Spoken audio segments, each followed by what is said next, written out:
Bonjour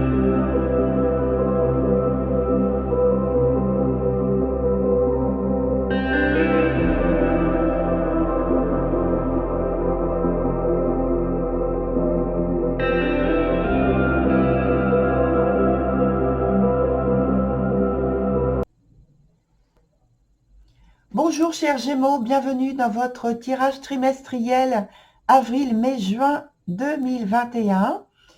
J'espère que vous vous portez bien. Et donc pour votre tirage, ça se présente de cette manière sur avril, la partie qui est ici, mai et juin. La partie du haut, c'est l'aspect professionnel. Et la ligne qui est en bas, c'est l'aspect de vie sentimentale, donc avec un sentimental, donc partenaire amoureux, ou alors vie sentimentale, plutôt affective, familiale. Ensuite, on a ici cette carte par laquelle je vais commencer, qui est la carte d'ambiance.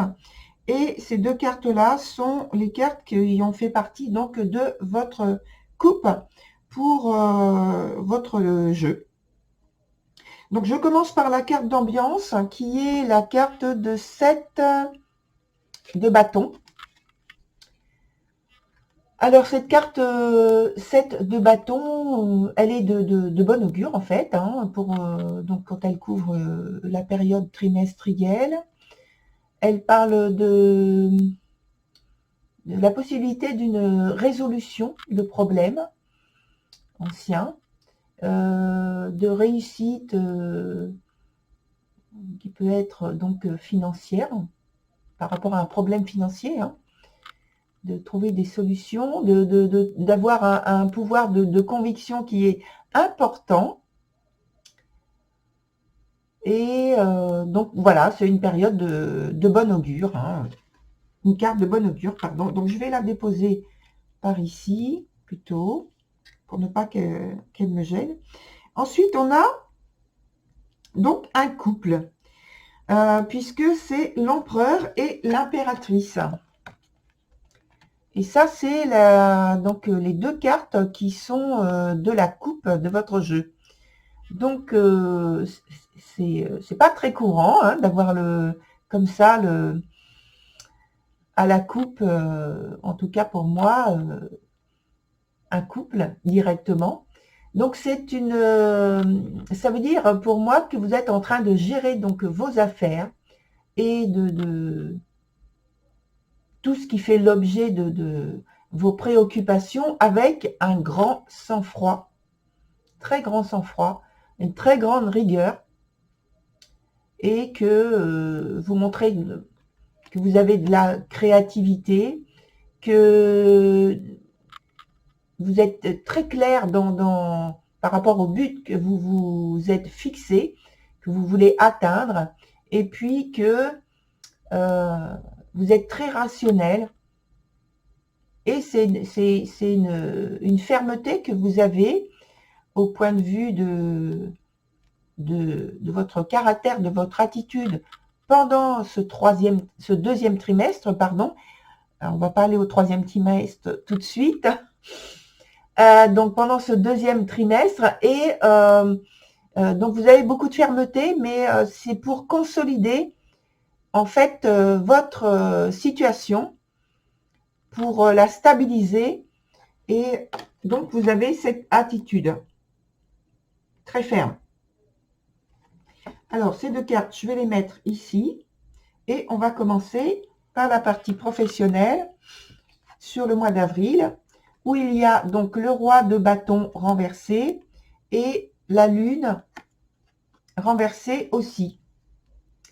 Alors c'est un peu la même énergie qui colore le mois, de ce dont je viens de parler, au point de vue de la conviction, de la fermeté, des objectifs que vous vous êtes fixés et que vous voulez atteindre. Donc vous opérez, je pense, avec une grande maturité, de l'expérience,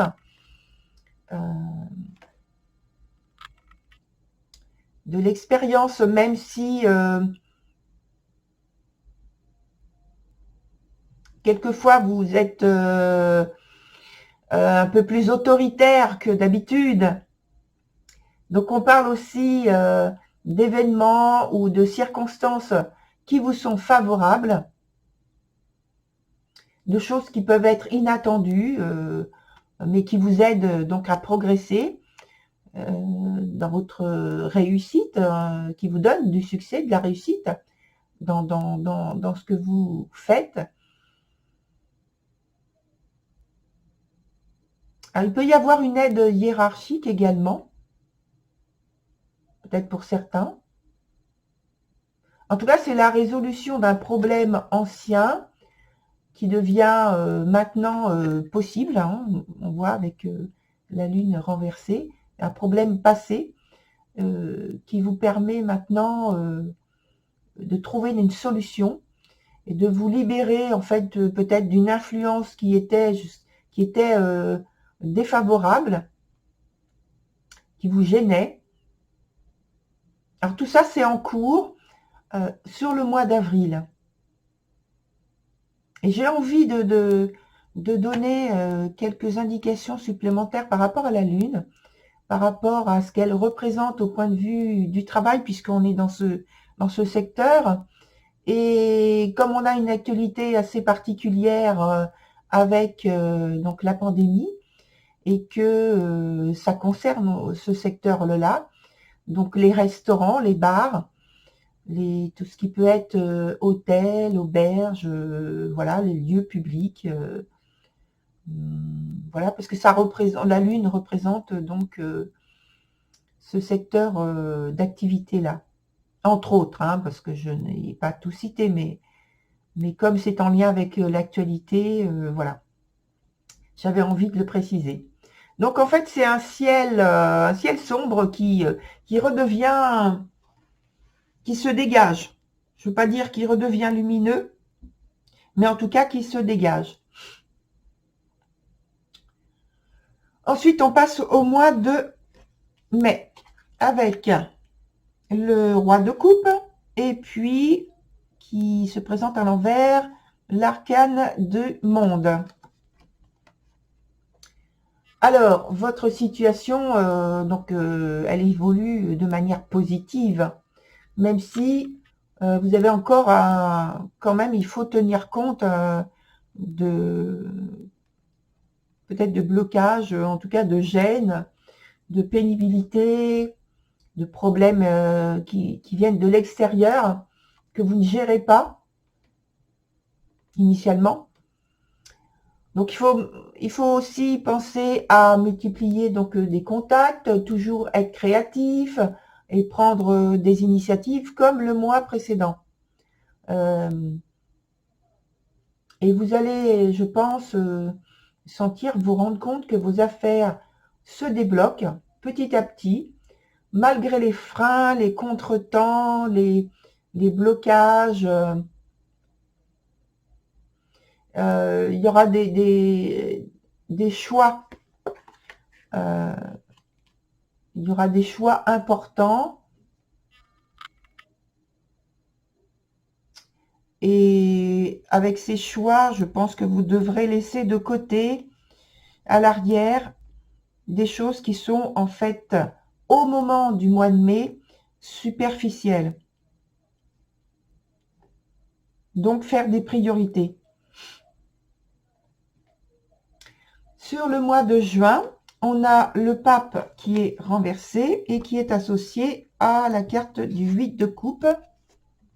Donc toujours, j'ai envie de dire, toujours en pleine ascension, ou en train de retrouver une forme de libre arbitre, de liberté, et que vous aviez, je pense, peut-être momentanément perdu.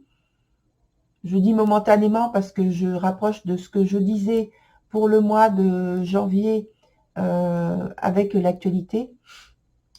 Voilà, donc de bonnes occasions, des propositions intéressantes.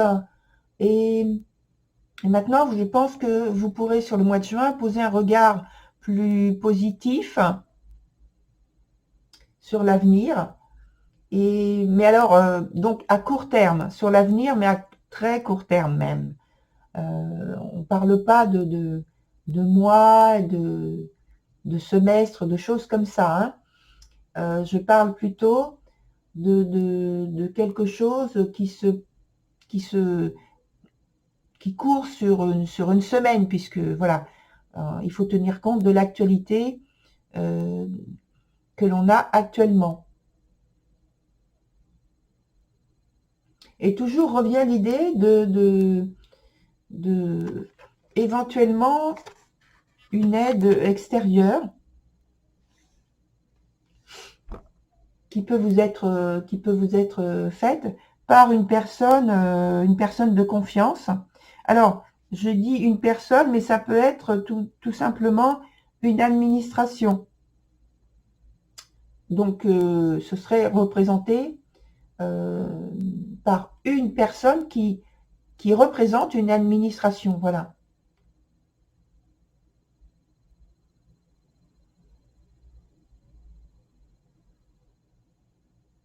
Et on voit que vous restez conforme en fait à ce qui est dicté ou dicté par la loi, par la législation en question qui concerne votre secteur d'activité et que vous suivez bien les directives. Vous suivez bien donc les directives qui vous sont données, j'ai envie de dire, de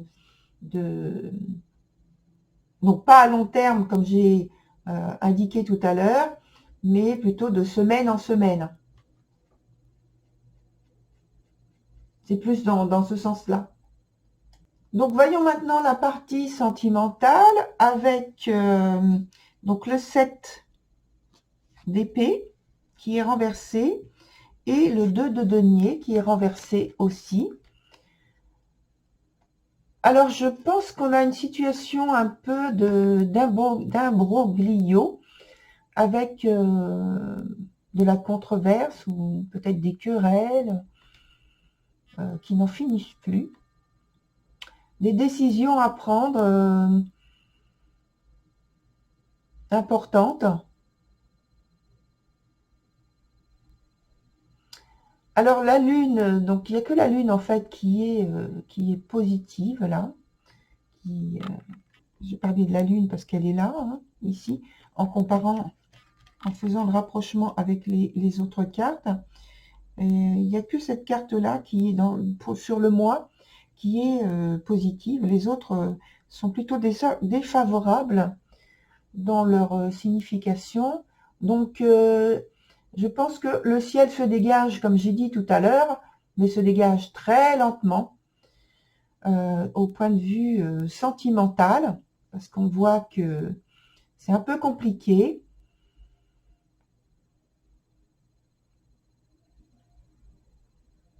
Alors, peut-être qu'il y a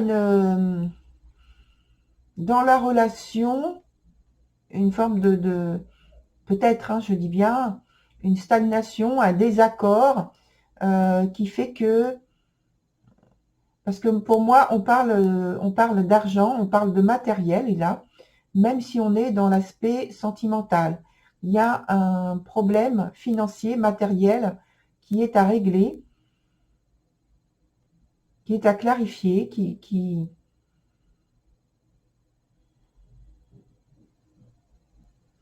c'est donc un temps de réflexion, alors à deux ou en famille. La réflexion, en fait, c'est essentiel, hein. Donc, c'est à propos, je pense, d'un investissement, euh, d'une comptabilité qui est à réétudier pour réétudier par un contrôle donc rigoureux de la situation. Alors là, je pense qu'il faut relier à l'aspect professionnel.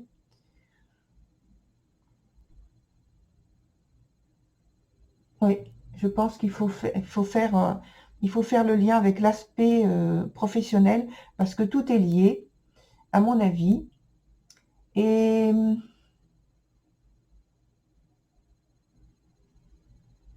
je pense que vous l'aviez déjà compris. Il peut y avoir donc des dépenses qui soient importantes et ou imprévues. Il y a des documents légaux. Donc c'est pour ça que je dis, ça peut être en lien avec l'aspect professionnel. Et en même temps, si on reste sur l'aspect sentimental uniquement, ça veut dire qu'il y a donc quelque chose qui se passe dans le couple, dans l'union, dans la relation de couple, à la base, initialement. Donc des documents légaux ou d'autres documents qui sont pas juridiques ni légaux, mais je pense que c'est ça, qui impliquent en tout cas une transformation importante entre les personnes qui sont impliquées dans cet aspect donc de vie sentimentale et professionnelle en même temps. Moi, j'y vois les deux. L'un dépend de l'autre, pardon. Sur la suite, au mois de mai, on a le valet d'épée renversé et le magicien qui est à l'endroit. Et alors, toujours pareil, malgré qu'on soit dans la partie sentimentale, ce que je ressens, c'est l'aspect très fort de l'aspect professionnel qui empiète, cette partie. Donc l'aspect relationnel, affectif ou sentimental du couple, ou même plus, donc plus largement, l'aspect familial.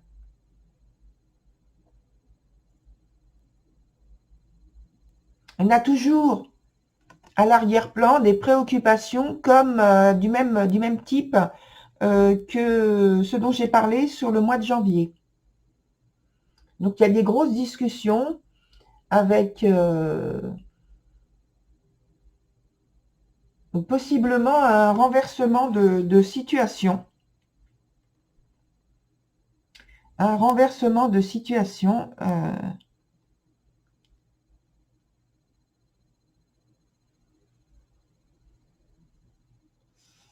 Des situations d'ailleurs qui sont encore imprévisibles et qui sont imprévisibles. Alors il peut y avoir il peut y avoir là maintenant une rencontre qui change tout, que ce soit amicale ou sentimentale, sentimentale amoureuse, je veux dire.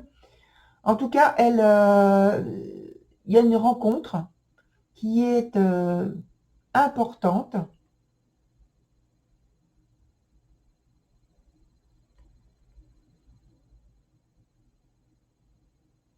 Et par rapport à ça, il est possible que vous décidiez de prendre une décision, une orientation différente. Alors, la décision, oui, parce que le mot est venu en premier, la décision importante et une orientation différente par rapport à ce que vous aviez au départ dans le couple initialement. Donc, ça se présenterait de l'ordre d'une séparation.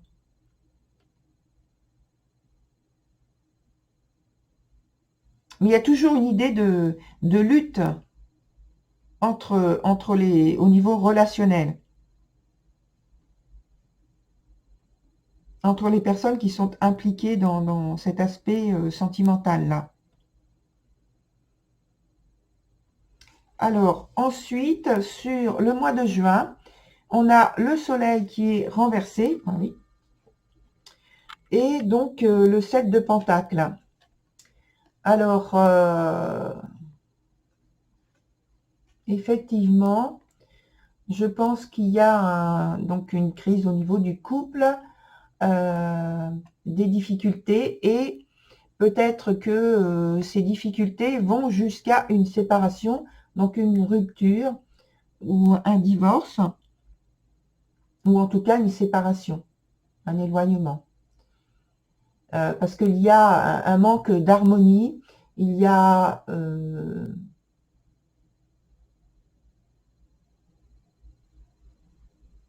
dans le couple peut-être des sentiments qui sont repoussés, un désengagement.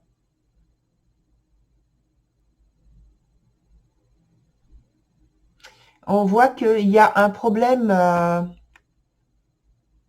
d'entente, de compréhension, d'harmonie avec, avec le ou la partenaire. Ou alors si c'est dans la famille, ça peut être que il y a une difficulté donc du même ordre, hein, mais on parlera davantage avec, avec le sexe opposé, quoi. Si vous êtes un homme, c'est avec une femme. Si vous êtes une femme, c'est avec un homme. Donc, ce serait de la famille.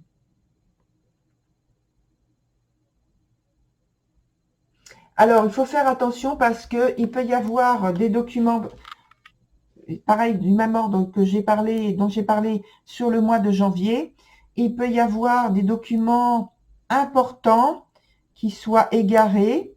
Donc, juste comme ça, juste pour faire remarquer. Donc, faites attention. Parce que ces documents sont importants et pourraient vous ennuyer beaucoup.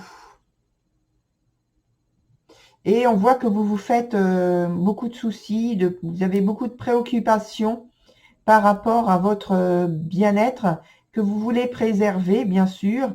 Et donc, c'est une situation qui est en, je dirais, en bascule. Ça vous, au point de vue du caractère, ça vous touche vraiment et ça crée chez vous une certaine impatience.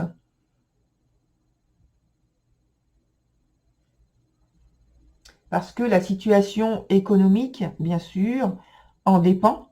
Hein, s'il y a un divorce ou une séparation, une rupture, il y a toujours l'aspect économique malgré tout.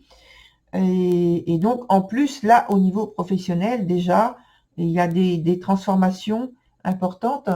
Et, et donc, il y a aussi l'aspect économique de ce secteur-là.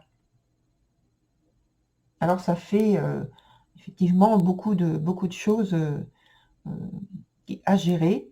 Et donc, il faut maîtriser au mieux que vous pouvez. Voilà, chers Gémeaux, pour votre tirage. Alors, ce que je vais faire maintenant, c'est que pour approfondir, je vais rajouter des cartes par-dessus avec le tarot de Marseille. Et donc, ce sont les cartes que je vais déposer pour la partie 2. Voilà. Oups. Et je l'associe à la carte, une carte de l'oracle des ombres. Alors, je les ai déjà mélangées, mais je les remélange encore un peu. Alors, cette partie 2 sera développée donc sur une autre vidéo.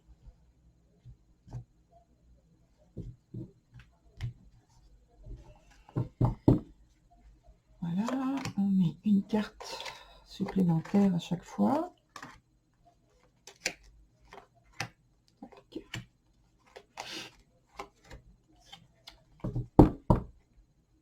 je vous fais voir quelles sont ces cartes. Ici, on a le chariot.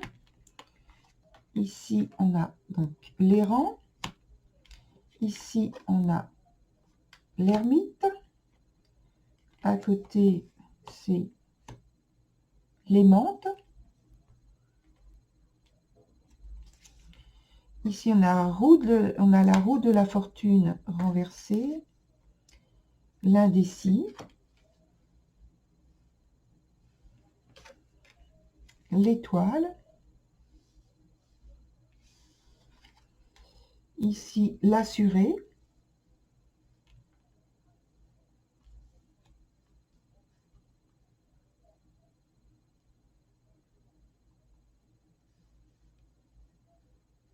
Ce sont des cartes qui sont beaucoup plus douces que ce qu'on a vu tout à l'heure. Ici, on a le mât avec l'angelot. La carte du monde, voilà, la meilleure carte du jeu. Et puis, la conjurée. Donc, l'aspect sentimental semble beaucoup plus doux.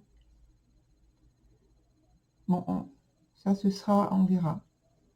Je vais voir ensuite.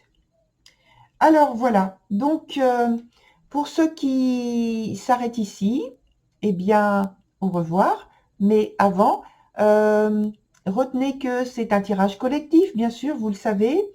Que vous sachiez aussi que vous pouvez aller voir pour faire votre petite synthèse, votre signe de Vénus, votre signe d'ascendant, faire votre petite synthèse et surtout, prenez seulement ce qui résonne avec vous dans votre vie au quotidien. Voilà. Et puis, pour ceux qui souhaitent voir donc la partie 2, il vous suffit d'aller, de me contacter avec mon adresse mail jenny.voyance@hotmail.fr. Donc, c'est noté en dessous de la vidéo.